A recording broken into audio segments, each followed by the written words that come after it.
Thank you. Poetic, you still there with me? Poetic. He lost. I lost him. He's probably on another live. Bella, I'm proud of you, Bella. I'm proud of you. I am proud of you. Because I think you're just an amazing woman. You have such a good head on your shoulders at such a young fucking age. It's very inspiring to me, who's an older woman. And I could just imagine even to younger women looking up to you. Just wanted to tell you that. But I do gotta. Yes, sweetheart. Oh, you're welcome. You know I'm gonna keep on giving you flowers every time I see you. Hey, Retro. Okay, my conversation. This was not what my conversation of the day was. It was actually my purpose of being on TikTok. Sometimes I be feeling like you. Sometimes, Bella. And I'm pretty sure Mama Money, you go through this shit too. Like, what the fuck am I doing on this app? What is my purpose? What is my goal? What am I trying to accomplish on here? And I get worn out, and I can be like, why am I doing this again? You try to figure out, like, is it really worth the aggravation, the fucking stress? That was actually my live. And unfortunately, not fortunately, but maybe not. Maybe this conversation brought it back, got me my energy back again, where communicating with other people, telling our stories, going back and forth, I want to say giving advice, but just giving a different perspective of things, which I like, which is what Bella does. You do, Bella, on your court show, is giving a different perspective instead of just being one-minded in things.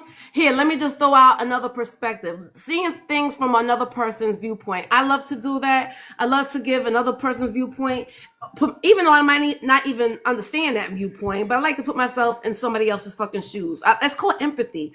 And I think a lot of times we don't have empathy for people. We just want to convince them that our way is right. I don't know what the fuck it is. I'm going off. But I'm about to end my live because I do have to go to work. But before I end, I always like to talk about something that I'm thankful for. Now, it's been hard because, like I said, I've been in a mood. I'm like, what the fuck am I doing this shit for? Like, I'm not even having fun anymore. I'm getting myself fucking aggravated because people just don't understand me. I'm trying to say something and they're not trying to understand what I'm trying to say. And I was getting aggravated with the shit. I was getting fucking frustrated. And it might be because I'm probably getting my period and haven't got my period. So it's probably the reason why, because I'm going through fucking menopause. Hey, Giselle. I love your sweet voice. Just show that shit was crazy yesterday. Mama Money, you was on that fucking live with Shell with that damn 13-year-old being pregnant and having a baby shower. That was a fucking crazy live. I was driving and I wanted to comment so fucking bad with that shit because my 13-year-old is not gonna be I'm beating that little girl's ass, not giving her a fucking baby shower. Well, you can't beat her. You can't beat her because then you're going to get a charge. So I don't want you to do that, sis. Please don't do that. I'm sure, because I understood what was going on until she said it was 13 years old. I was like, God, I was like, yes, that's a baby. People should be embarrassed if anything. I don't know. But I think it is all. Well, I'm going to say this. I think I'm the only one on the panel. Well, yeah, I'm the only one left on the panel that may have one that could turn 13. I do not speak that. That's why I did not get in that part of the conversation. I said, leave the 13 out. I ain't claiming it. I don't want to see it. I don't want to be it. I don't want to be around it. So, no, that's too young. I wouldn't know what to do. That's young. I would be lost, and I'm the mama. So, look at here. I don't even want to go through it or none of the above. So, I don't. And look, I can't. I got one that's out. They got to turn 13. That's why I shut up, and I was quiet on that part. And that's the thing, because I think it's a generational thing as well, right? So we're like kind of old school, and I see that shows a lot of old school too, because the conversation be, well, how did the 13-year-old get to the point that she was having sex to get fucking pregnant? I think that would be the more of the conversation. What the fuck was this little girl doing? That part. Where was she? Yeah, right. Where was she? Exactly. So it's like you can't blame the parent for being extravagant baby shower when we need to blame the parent that she was where was this little, who was watching her? Like, how do you got time to do that shit? How, there was like so many questions, but I was driving and I was just like, this is a good conversation to have. And it was hurt my heart that it actually does happen though. You know what I mean? For a 13-year-old, I couldn't even imagine. My kids was grown, but I couldn't even imagine. My son didn't have his baby until he was 26 years old. But you know what?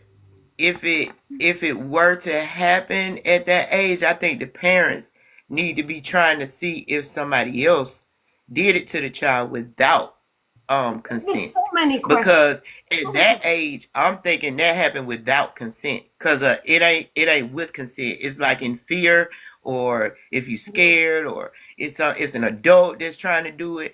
I would think that's what happened. So in that case, that's why I said it's going to be scary for me, because I'm going to have to figure out what really happened. I ain't going to rest until I do. No, it definitely triggered me. There's actually was a live. I was actually saw on Instagram, and I showed it to Empress earlier. And good morning, Al. I know I'm over here talking up a storm. Good morning. Good morning. Good morning, handsome. Okay, so Good morning, Al. Thank you for the gift. it was like a little girl, right? She was taking a picture, and her dad was like kissing all over her, right? And so somebody kind of like duetted it and was like, "Is it me or is it my trauma that doesn't think that this was proper?" Right? And so another woman responded and said it was our trauma that we saw he was literally like kissing her on her lips. Like it looked like that was his girlfriend. And even the little girl, like she looked like she was a grown ass woman, the way that she was looking in the fucking camera. Like she didn't look like a little girl. So the people were saying that we're the ones who had trauma because there was nothing wrong with him kissing her like that.